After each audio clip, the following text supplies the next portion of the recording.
مہم جو افراد کے انتخاب کے بعد جب وہ موسم سرما کے اختتام کے منتظر تھے، ان سب کی شخصیتوں کے نئے نئے پہلو سامنے آئے۔ وسن پیریڈو، جو حادثے سے پہلے ایک شرمیلا اور چپ چاپ سا لڑکا تھا، اپنے حوصلے، ایثار کے مظاہرے اور جسمانی قوت کی وجہ سے سب میں مقبول ہو گیا۔ سب اس کا احترام کرتے تھے۔ پہاڑوں کو عبور کرنے اور سردی کا مقابلہ کرتے ہوئے کسی انسانی بستی تک جا پہنچنے کے جس ناقابل تسخیر عزم کا اظہار اس کی طرف سے ہوتا تھا، اس کی وجہ سے کمزور اور ناتواں افراد تمام تر امیدیں اسی سے وابستہ کیے ہوئے تھے۔ جب کسی کا دل بھر آتا اور وہ سسکیاں لے لے کر رونے لگتا تو وہ ان کی ڈھارس بندھاتا، کیبن کی صفائی وغیرہ کے کاموں میں بھی بڑھ چڑھ کر حصہ لیتا، حالانکہ مہم جو ہونے کی حیثیت سے اسے یہ سب کام معاف تھے۔ وہ کوئی ایسی تجویز پیش نہ کرتا جس پر سب سے پہلے خود عمل نہ شروع کرتا ہو۔ ایک رات جب سوٹ کیسوں کی وہ دیوار جو باہر سے سرد ہوا کو روکنے کے لیے کھڑی کی گئی تھی گر گئی تو وہ کمبلوں سے نکلا اور خود یہ دیوار دوبارہ کھڑی کر دی۔ اس دوران میں سردی سے اس کے ہاتھ پاؤں سن ہو گئے۔ کام ختم کر کے وہ دوبارہ آ کر لیٹا تو اس قدر یخ ہو چکا تھا کہ اس کے دائیں بائیں سونے والوں کو اس کے جسم کی مالش کرنی پڑی تاکہ اس کے خون کی گردش بحال ہو سکے۔ لیکن آدھ گھنٹے بعد جب یہ دیوار دوبارہ گری تو پھر وہ رضاکارانہ اٹھا اور دیوار کھڑی کرنے لگا۔ اس کی صرف 2 کمزوریاں تھیں۔ ایک تو روانگی کے معاملے میں بے صبری، اسے اس کے حال پہ چھوڑا جاتا تو ایوالانچ کے بعد وہ بغیر کسی تیاری کے روانہ ہو جاتا، اور دوسرے لڑکوں کے ساتھ تو بڑے صبر اور سکون سے پیش آتا، لیکن حالات سے سمجھوتا کرنے میں اسے خاصی دقت پیش آ رہی تھی۔ دوسری کمزوری رائے ہارلے کا مسلسل رونا اور روتے ہی چلے جانا تھا۔ اسے اس بات سے سخت جھنجھلاہٹ ہوتی تھی کہ ایک شخص جو جسمانی طور پر ٹھیک ٹھاک تھا، خواہ مخواہ ٹسوے بہاتا رہے۔ دوسرے بھی کبھی کبھار آبدیدہ ہو جایا کرتے تھے، لیکن پیریڈو ان سے ہمدردی سے پیش آتا، انہیں تسلیاں دیتا۔ وہ سادہ دل، غم جوش طبیعت کا مالک، روشن خیال اور مزاج کا نرم تھا۔ اس نے شاید ہی کبھی کسی کو گالی دی ہو۔ پیریڈو کے بعد سب سے زیادہ احترام نیوماٹر کاٹھی کا تھا۔ وہ چھوٹے قد کا مالک تھا اور شروع ہی سے دوسروں کی بہتری کا خیال رکھتا تھا۔ ایوالانچ سے پہلے وہ جس مہم پر گیا تھا اس نے اسے کافی کمزور کر دیا تھا، اور الگوٹا نے جہاز کے ٹوٹے ہوئے ونگ کی طرف جاتے ہوئے محسوس کیا تھا کہ اس میں پہلا سا دم خم باقی نہیں۔ کچے گوشت سے کراہت ابھی تک باقی تھی۔ مونٹی ویڈو سے روانگی سے قبل وہ بہت کم لڑکوں کو جانتا تھا، لیکن اپنی سادہ دلی، بے غرضی اور ایثار کی وجہ سے وہ بہت جلد سب میں مقبول ہو گیا۔ سب کی یہ رائے تھی کہ وہ اور پیریڈو جس مہم پر بھی جائیں گے ضرور کامیاب ہوں گے۔ باقی 2 مہم جو افراد کا یہ حال نہ تھا۔ کینیسا کے بارے میں یہ بات طے تھی کہ اس کا دماغ بڑا زرخیز تھا اور اسے نت نئی تدبیریں سوچتی رہتی ہیں۔ جہاز کی نشستوں کے استر سے کمبل اور نائلون کی رسیوں سے جھولا بنانے کی ترکیب اسے ہی سوجی تھی، جس کی وجہ سے جہاز کے ڈھانچے میں زندگی قدرے آرام دہ ہو گئی تھی۔ پروٹین اور وٹامن کے بارے میں بھی اس کا علم خاصا وسیع تھا۔ مردہ جسموں کا گوشت کھانے کا بھی وہ بڑا زبردست حامی رہا تھا۔ پلیٹرو کے آپریشن کے بعد سرجری میں بھی وہ ماہر مانا جاتا تھا۔ اس کی شخصیت کچھ اس طرح کی تھی کہ لوگوں کا اس کے ساتھ گزارا مشکل تھا۔ وہ مسلسل اضطراب کا شکار رہتا اور اس کے ذہن میں ایک کھچاؤ سا رہتا، ذرا ذرا سی بات پر مرنے مارنے پر تل جاتا اور پوری قوت سے چیخنے چلانے لگتا۔ وہ بہادر تھا، بے غرض تھا، لیکن اکثر بے صبری کا مظاہرہ کرتا۔ ویزنٹین اپنی ذات کے خول میں بند رہتا تھا۔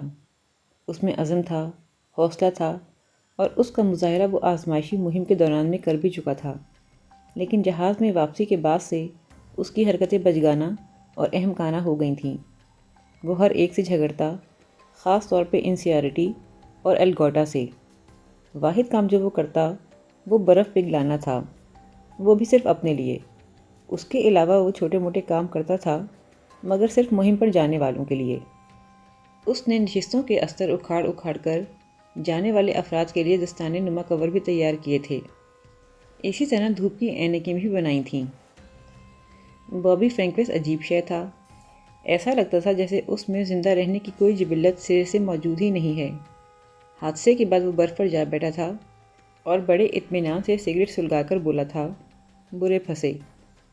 اس کے بعد سے وہ کوئی کام کاج نہ کرتا تھا، اسے خود اپنا خیال نہ تھا تو کسی کے لیے کیا کرتا۔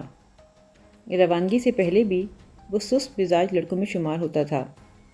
اس جگہ پر بیکار رہنا جرم تھا، لیکن اس کی حالت یہ تھی کہ رات کو اس پر سے کمبل اتر جاتا تو اس سے یہ نہیں ہوتا تھا کہ اٹھ کر کمبل کھینچ کر خود پر ڈال لے۔ یہ کام بھی کسی اور ہی کو کرنا پڑتا۔ جب سب بہت ہی مجبور کرتے تو وہ زیادہ سے زیادہ پانی پگلانے میں ہاتھ بٹا دیا کرتا۔ ایک بار تو اس کے پاؤں بالکل ہی سن ہو گئے تھے اور ان میں خون کی گردش بحال کرنے کے لیے ڈینیل فرنینڈس کو اس کے پیروں کی مالش کرنی پڑی تھی۔ ایک وقت ایسا بھی آیا جب اسٹریچ برادران کو اس پر اتنا غصہ آیا اور انہوں نے اسے صاف صاف بتا دیا کہ اگر وہ کام نہیں کرے گا تو اسے کھانے کو کچھ بھی نہیں ملے گا۔ اس پر بابی نے اپنی بڑی بڑی اداس آنکھوں سے ان کی طرف دیکھا، شانے اچکائے اور بولا، بالکل ٹھیک بات ہے۔ لیکن اس صبح بھی اس نے حسب معمول ڈھیلے کا کام نہ کیا۔ جب دوپہر کو کھانے کی تقسیم کا وقت آیا تو وہ اپنی جگہ پر بیٹھا رہا اور کھانا لینے کے لیے قطار میں کھڑا نہ ہوا۔ یوں لگتا تھا جیسے اسے اس بات کی قطعاً کوئی پرواہ نہیں کہ وہ زندہ رہتا ہے یا مر جاتا ہے، بلکہ اس بات پر زیادہ مطمئن دکھائی دیتا تھا کہ اس کے مرنے کے بارے میں فیصلہ بھی دوسروں نے کر دیا تھا۔ لیکن ظاہر ہے دوسروں کو تو یہ گوارا نہ تھا۔ انہوں نے اس سے کام لینے کے لیے جو دھمکی استعمال کی تھی وہ بیکار گئی اور اسے کھانا بالآخر مل ہی گیا۔ بڑی عمر کے لڑکوں میں ایڈورڈ اسٹریچ پیریڈو کی طرح تھا۔ کم عمر اور کمزور مینجینو فرینکویس اور مونچو سبیلا کے لیے رحم دل اور شفیق۔ مونچو سبیلا اگرچہ زخمی نہیں تھا لیکن دوسروں کے نسبت زیادہ کمزور تھا۔ اس کی طبیعت میں گھبراہٹ نمایاں تھی۔ حادثے کے وقت اس نے کافی کام کیا تھا۔ نکولک کا خیال تھا کہ اس کی جان اسی نے بچائی تھی اور وہ خود کو سخت جانی میں دوسروں کے برابر ہی سمجھتا تھا، لیکن اس میں قوت کی کمی تھی۔ چنانچہ وہ اس گروپ میں شامل ہو گیا جو دھوپ میں بیٹھے گپ لڑاتے، سگریٹ پھونکتے یا برف پگھلایا کرتے۔ جیویئر میتھول بھی اسی گروپ میں شامل تھا۔ بلندی کی وجہ سے اس کا سر چکرایا کرتا، بولتا بہت تھا لیکن اس کی باتوں میں کوئی ربط نہیں تھا۔ وہ جملے ادھورے چھوڑ کر کسی اور موضوع پر بات شروع کر دیتا۔ لڑکے اس سے 10 سال کم عمر ہونے کے باوجود اس کا مذاق اڑاتے اور اس پر ہنستے۔ وہ اس ہنسی مذاق کا برا ماننے کے بجائے اس میں شامل ہو جاتا اور ایسی حرکتیں کرتا کہ لڑکے کافی دیر تک ہنستے رہتے، اور یہی اس کا مقصد ہوا کرتا تھا۔ اس کی ذمہ داری چاقو تیز کرنا تھی۔ اس نے پائلٹوں کے کیبن سے پلاسٹک لے کر 2 دھوپ کی اینکیں بھی بنائی تھیں، ایک کینیسا کے لیے اور دوسری اپنے لیے۔ اس نے جب صرف ایک آنکھ کی اینک بنائی تب باقی لڑکوں کو معلوم ہوا کہ وہ صرف ایک آنکھ سے دیکھ سکتا تھا۔ جب لڑکے اداس ہوتے تو وہ انہیں ہنسانے اور دل لبھانے کی کوشش کرتا۔ پوشے انسیریٹی بھی ان کے دل جوئی کرتا۔ باقی لڑکوں سے سلوک میں وہ پیریڈو اور ٹرکاٹھی کی طرح تھا۔ وہ دونوں تو خیر مہم جو افراد تھے اور ان کا معاملہ اور تھا، لیکن پوشے انسیریٹی باقی لڑکوں میں سے ایک تھا اور ان کے مسائل بخوبی سمجھتا تھا۔ ٹانگ خراب ہونے سے پہلے تک اس نے کچھ کام وغیرہ کیے تھے، لیکن بعد میں وہ بیکار ہو کر رہ گیا تھا۔ اسی وجہ سے اسے راشن بھی کم ملتا تھا، لیکن وہ اسے محسوس اس لیے نہیں کرتا تھا کہ کچا گوشت اس سے ویسے بھی نہیں کھایا جاتا تھا۔ اس اذیتناک صورتحال میں وہ مونٹی ویڈو کی زندگی کے تصورات میں کھویا رہتا تھا۔ دوسرے اس کے کچھ نہ کرنے پر غضبناک تو ہوتے رہتے تھے، لیکن اسے پسند بھی کرتے تھے تو زیادہ ناراضگی کی نوبت نہیں آتی تھی۔ وہ کھلے دل کا دیانتدار آدمی تھا، نرم خو اور حاضر جواب۔ دوسری طرف پانچو ڈیلگاڈو تھا، جو باتوں میں خاصا تیز تھا اور دلچسپ باتوں سے دوسروں کا دل مو لینے کی صلاحیت رکھتا تھا۔ زندگی میں اس نے ان صلاحیتوں سے ہمیشہ فائدہ اٹھایا تھا، لیکن اب اس کا بولنا سب کو گنا گزرتا تھا۔ اس نے امداد آنے کے بارے میں اتنے بڑھ چڑھ کر بیانات دیے تھے کہ لڑکوں کی توقعات بلند ہو گئی تھیں، لیکن بعد میں یہی بیانات اس کے خلاف استعمال کیے جانے لگے۔ لڑکے کہتے کہ وہ عمر میں ان سے بڑا تھا اور اسے سوچ سمجھ کر بات کرنی چاہیے تھی۔ آخر میں جب اس نے اپنی ٹانگ کی وجہ سے کام کرنا چھوڑ دیا تو کئی لڑکوں نے اس کا یقین ہی نہ کیا اور یہ سمجھا کہ وہ بن رہا ہے یہ بڑی خطرناک بات تھی۔ ایسی صورتحال میں لوگ قربانی کے کسی بکرے کی تلاش میں رہتے ہیں، اور ڈیلگاڈو اسی خطرے سے دوچار تھا۔ صرف نیماٹر کاٹی اس کا دوست تھا، لیکن وہ اتنا سادہ تھا کہ اس صورتحال کو سمجھ ہی نہ سکتا تھا۔ مینجینو، سبیلا، ہارلے اور فرینکوس کم عمر ہونے کی وجہ سے اور انسیارٹی اپنی خوش طبعی کی وجہ سے باقی لڑکوں کی تنقید سے محفوظ تھے۔ انسیارٹی میں یہ بات بھی تھی کہ وہ جو کچھ بھی تھا وہی ظاہر کرتا تھا، جبکہ ڈیلگاڈو کی طبیعت قانون دان کسی تھی اور اس کی چیب زبانی دوسروں پر گراں گزرتی تھی۔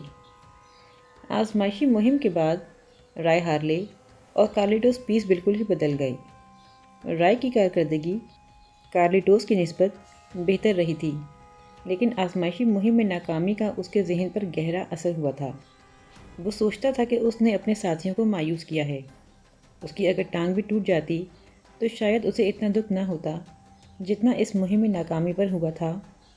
وہ مسلسل کمزور ہوتا جا رہا تھا۔ کوئی اس سے تیز آوازیں بات بھی کرتا تو وہ آنکھوں میں آنسو بھر لاتا اور ایک بچے کی طرح پھوٹ پھوٹ کر رونے لگتا۔ کارلیٹوس پر البتہ بالکل برعکس اثرات مرتب ہوئے تھے۔ پہلے وہ بزدل اور شرمیلا تھا، لیکن اب سخت محنتی اور ذمہ دار شخص بن گیا تھا۔ وہ نہ صرف گوشت کاٹنے میں مدد کرتا بلکہ رات کو دروازے پر دیوار کھڑی کرنے میں بھی پیش رہتا۔ کچھ خامیاں بھی تھیں۔ اس کا رویہ آمرانہ اور جھگڑالو تھا، لیکن اس کی وجہ سے تمام لڑکوں کا حوصلہ بلند رہتا تھا۔ وہ سب سے کم عمر تھا، لیکن اس کا رویہ بالغوں کا سا تھا۔ وہ غیر ذمہ داری کا مظاہرہ کرتے ہوئے لائٹر اور چاقو برف میں گم کر دیتا، لیکن پہاڑوں کی اس دکھ بھری تنہائی میں اس کا وجود غنیمت تھا۔ اس کا نام ہونٹوں پر آتے ہی لڑکے مسکرانے لگتے۔ لڑکے صرف اس کے لطیفوں پر ہی نہیں مسکراتے تھے، بلکہ اس کا وجود ہی ایسا تھا جسے دیکھ کر ہنسی آتی تھی، اور یہ بہت بڑی بات تھی۔ کارلیٹوس پیس سفید دوم کے رہنماؤں میں شامل تھا۔ ایلگوٹا اور زربینو کے ساتھ مل کر اسٹریچ برادران کے بعد وہی گروپ تھا جسے اثر و رسوخ حاصل تھا۔ ان کی حیثیت فوج کے نان کمیشن افسروں کی سی تھی، جو بالا افسروں سے احکامات حاصل کر کے اپنے ماتحتوں تک پہنچاتے ہیں۔ گسٹاف زربینو کا تو رویہ ہی یہ تھا کہ وہ اسٹریچ برادران کی چاپلوسی کرتے نہ تھکتا، لیکن اپنے سے چھوٹوں کو مستقل ڈانٹ ڈپٹ کرتا رہتا۔ کینیسا کی طرح اسے بھی بہت جلد غصہ آ جایا کرتا تھا۔ رات کو سوتے وقت اگر کوئی ڈینیل فرنینڈس کے پاس لیٹ جاتا تو وہ مرنے مارنے پر تل جاتا۔ فرنینڈس سے اس کی وابستگی مثالی تھی۔ وہ اگر اس سے کوئی پاجامہ مانگتا تو وہ بخوشی دے دیتا، لیکن اگر ویزنٹین، جو مہم کے لیے منتخب کیا جا چکا تھا، اس سے کچھ مانگتا تو وہ چلانے لگتا۔ فرنینڈس کے ساتھ مل کر اس نے مرنے والوں کی نقدی اور ضروری کاغذات سنبھالنے کی ذمہ داری لے رکھی تھی۔ وہ سوتے میں بھی جاگتا رہتا تھا اور بتا سکتا تھا کہ رات کو کون کون اٹھ کر چلتا پھرتا رہتا ہے۔ اس صلاحیت کی وجہ سے اس کا نام جاسوس رکھ دیا گیا تھا۔ پیڈرو ایلگوٹا شرمیلا سا لڑکا تھا۔ حادثے کے بعد سے اب تک اس کا حافظہ ٹھیک نہیں ہوا تھا۔ اسے کچھ یاد نہ تھا کہ وہ کہاں سے آئے تھے اور کہاں جا رہے تھے۔ تاہم اسے اتنا احساس ضرور تھا کہ زندہ رہنے کے لیے کام کرنا ضروری ہے، چنانچہ وہ کسی نہ کسی کام میں لگا ہی رہتا تھا۔ ایڈورڈ، فیٹو اور ڈینیل فرنینڈس دوسروں سے زیادہ مختلف نہ تھے، لیکن باقی لڑکوں پر ان کی حکومت اس لیے قائم تھی کہ وہ ایک دوسرے کے لیے تقویت کا باعث تھے۔ مثلاً زندہ رہنے والوں میں میتھول کے بعد ڈینیل فرنینڈس عمر میں سب سے بڑا تھا، اور اس لحاظ سے اس پر جو ذمہ داری عائد ہوتی تھی وہ اس سے بخوبی آشنا تھا۔ اس کی عمر 26 سال تھی، لیکن اس کا رویہ کہیں زیادہ ذمہ دارانہ تھا۔ وہ کیبن کو صاف رکھنے میں سخت محنت کرتا، لائٹروں اور چاقوں کی تقسیم میں احتیاط کرتا کہ کوئی گم نہ ہونے پائے، مرنے والوں کی نشانیاں سنبھال کر رکھتا کہ بعد میں ان کے عزیزوں کو دی جا سکیں۔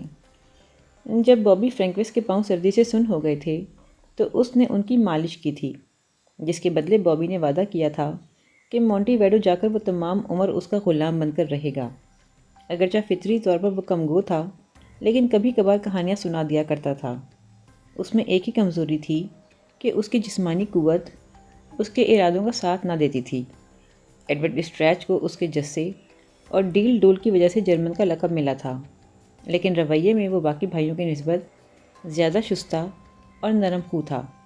غالباً اس کی وجہ یہ تھی کہ وہ یورپ کے سفر کر چکا تھا اور وہاں کے ادب آداب سے آشنا تھا۔ عام طور پر وہ پرسکون ہی رہتا، تاہم کبھی کبھار غصے میں بھی آ جایا کرتا تھا۔ فیٹو اسٹریچ ایڈورڈ اسٹریچ کی نسبت ذرا گرم مزاج کا تھا، لیکن باقی لڑکوں کے حوصلے بلند رکھنے میں اس کا بڑا ہاتھ تھا۔ جب لڑکے مایوسی کی اتھاہ گہرائیوں میں ڈوب جاتے تو وہ امید کی شمع بن کر جھلملاتا۔ اس کے فیصلے مستحکم ہوتے اور کام مفید۔ دھوپ کی اینک کی ایجاد کا صحرا بھی اسی کے سر تھا۔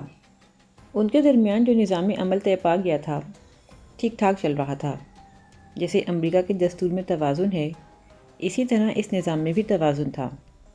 اسٹریچ برادران مہم جو افراد پر نظر رکھتے تھے، اسی طرح مہم جو افراد انہیں ان کی حدود سے آگے نہ بڑھنے دیتے تھے۔ دونوں گروپ ایک دوسرے کا احترام کرتے تھے اور باقی 19 افراد کی رضا کے مطابق کام کرتے تھے۔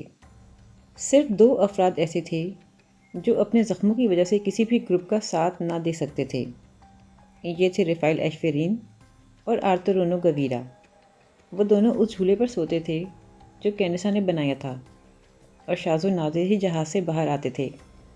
باہر آنے کے لیے انہیں خاصی قوت صرف کرنی پڑتی تھی، اور ان میں اتنی جان باقی نہ تھی کہ اس صعوبت کو برداشت کر سکیں۔ دونوں کے مزاج مختلف تھے، زندگی کا پس منظر بھی مختلف تھا۔ آرتورونو گویرا کی عمر 21 سال تھی اور وہ معاشیات کا طالب علم تھا۔ ایشفرین 22 سال کا تھا اور ایک ڈیری فارم پر کام کرتا تھا۔ وہ حوصلہ مند شخص تھا۔ اس کی ٹانگ سخت خطرے میں تھی۔ اس کی پنڈلی کا جو گوشت پھٹ گیا تھا اس میں زہر سرایت کر چکا تھا۔ اس وجہ سے پہلے اس کی ایڑی نیلی ہوئی اور پھر آہستہ آہستہ بالکل کالی پڑ گئی۔ وہ بچ نکلنے کا مصمم ارادہ رکھتا تھا۔ ہر صبح وہ بلند آواز میں خود سے کہتا، میں ایشفرین ہوں اور قسم کھاتا ہوں کہ واپس ضرور جاؤں گا۔ کوئی اسے تجویز پیش کرتا کہ وہ اپنی منگیتر یا والدین کو خط لکھ لے تو کہتا، نہیں نہیں، میں سارے چشمدید واقعات انہیں خود زبانی سناؤں گا۔ اس کے اس عزم صمیم سے دوسروں کو بڑی تقویت حاصل ہوتی۔ ویسے بھی اپنی دیانتداری اور وسیع القلبی کی وجہ سے وہ ہر دل عزیز تھا۔ رات کو کوئی اس کی ٹانگ پر ٹانگ رکھ دیتا تو وہ چلاتا، گالیاں دیتا، لیکن 1-2 منٹ بعد ہی معافی مانگ لیتا۔ اس کی حالت روز بروز خراب ہوتی جا رہی تھی۔ اس کی ٹانگ میں پیپ پڑ گئی تھی اور زہر ایڑی سے پورے پاؤں میں پھیل گیا تھا۔ پوری جلد سیاہ ہو گئی تھی۔ ایک دن وہ صبح اٹھا تو بڑے اعتماد بھرے لہجے میں مسکراتے ہوئے اس نے سب کی توجہ اپنی جانب مبذول کروائی اور بتایا کہ وہ مرنے لگا ہے۔ سب نے اس کی حرکت پر احتجاج کیا، لیکن وہ بڑے اعتماد سے اپنی بات دہراتا رہا۔ اسے سختی سے روکا گیا، لیکن دوسرے دن تک اس پر یہی کیفیت طاری رہی۔ تاہم اگلی صبح اس کی خوش مزاجی لوٹ آئی اور وہ پھر سے ہنسنے گانے لگا۔ آرتورونو گویرا کی جسمانی حالت قدرے بہتر تھی، لیکن ذہنی طور پر اس کی حالت سب سے زیادہ مایوس کن تھی۔ حادثے سے پہلے بھی وہ خود پسند اور خاموش طبیعت کا آدمی تھا اور خاندان میں قنوتی مشہور تھا۔ شروع میں اس نے سب کے ساتھ مل کر کام کیا اور نقشوں وغیرہ کی مدد سے اپنی پوزیشن نکالنے کی سرتوڑ کوشش کی، لیکن وقت گزرنے کے ساتھ ساتھ اس پر نا امیدی کے سائے گہرے ہوتے گئے اور وہ ہاتھ پاؤں چھوڑ کر بیٹھ گیا۔ بچپن سے اس کے ذہن میں یہ بات سمائی ہوئی تھی کہ وہ 21 سال کی عمر میں مر جائے گا۔ دن کے وقت سورج نکلا بھی ہوتا تو وہ جہاز کے اندر ہی پڑا رہتا۔ پانی کے لیے وہ چھت سے ٹپکنے والے قطرات کو جمع کرتا یا ایلگوٹا، کینیسا اور زربینوں میں سے کوئی اسے باہر سے لا دیتا۔ وہ اسے باہر جانے کو کہتے، اس کے گھر والوں کے بارے میں اسے بات کرتے، لیکن اس سب کا کوئی فائدہ نہ تھا۔ جہاز میں سیلن اور ٹھنڈک کے علاوہ کچھ بھی نہ تھا۔ اس میں ٹھہرنے والا شخص مرطوب ہوا میں سانس لیتا تھا۔ آرتورونو گویرا کمزور ہوتا گیا اور ہفتے بعد پتہ چلا کہ وہ اپنے حصے کا گوشت بھی نہیں کھاتا تھا۔ اس کے بعد ایلگوٹا نے یہ ذمہ داری اپنے سر لے لی کہ وہ اپنے سامنے بٹھا کر اسے گوشت کھلایا کرتا۔ پیریڈو اور فیٹو اسٹریچ نے بالآخر سوچا کہ اگر آرتورونو گویرا کو اس کے حال پر چھوڑا گیا تو وہ یقیناً مر جائے گا۔ ایک دن وہ دونوں اس کے پاس گئے تو پیریڈو بڑی نرمی سے بولا، کیا تم یہیں ٹھہرنا چاہتے ہو؟ وہیں ٹھہرنے سے مراد یہ تھی کہ وہ وہیں مر جائے گا۔ آرتورونو گویرا بولا، میں جانتا ہوں کہ میں یہیں رہوں گا۔ پیریڈو نے اس کا حوصلہ بڑھایا۔ نہیں، تم یہاں نہیں ٹھہرو گی، میں تمہیں یہاں سے نکال کر لے جاؤں گا اور آئندہ سالگرہ تم اپنی منگیتر کے ساتھ مناؤ گے۔ ایک دن بعد آرتورونو گویرا کو بخار نے آ لیا۔ پیڈرو الگوٹا جھولے میں چڑھ کر اس کے ساتھ سویا تاکہ جسم کی حرارت سے اسے گرم رکھ سکے۔ وہ اس سے باتیں کر کر کے اس کا دل بہلاتا رہا، لیکن پہلے تو اس کی گفتگو کے سلسلے ٹوٹے، پھر وہ بہکنے لگا۔ وہ کبھی دودھ کی گاڑیوں کی بات کرتا، کبھی آئس کریم کی اور کبھی اپنی منگیتر کی۔ کبھی اسے اپنے گھر والوں کے ساتھ گزارے خوشگوار لمحات یاد آتے۔ وہ تیز بخار میں پھنک رہا تھا، اچانک اٹھا اور جھولے سے اتر کر دوسروں کے جسموں پر پیر رکھتا باہر کی طرف بھاگا۔ پیڈرو نے اسے بازوؤں میں بھر لیا، لیکن وہ چیخ رہا تھا، ایشفرین اور پیڈرو مجھے مارنا چاہتے ہیں۔ پیڈرو نے زبردستی اسے جھولے میں لٹا دیا۔ بعد میں اسے لیبریم اور ویلیم کی گولیاں دی گئیں کہ وہ آرام سے سو سکے۔ دوسرا دن بھی آرتورونو گویرا نے نیم بے ہوشی کی حالت میں گزارا۔ کبھی ہوش میں آتا بھی تو بہکی بہکی باتیں کرتا۔ رات کو ٹھنڈ اتنی زیادہ تھی کہ اسے جھولے سے نیچے اتار لیا گیا تاکہ دوسروں کے ساتھ مل کر سونے سے وہ قدرے گرم رہ سکے۔ نیچے آ کر وہ پرسکون ہو گیا اور پیڈرو سے لپٹ کر اس کے بازوؤں میں سو گیا، کبھی نہ اٹھنے کے لیے۔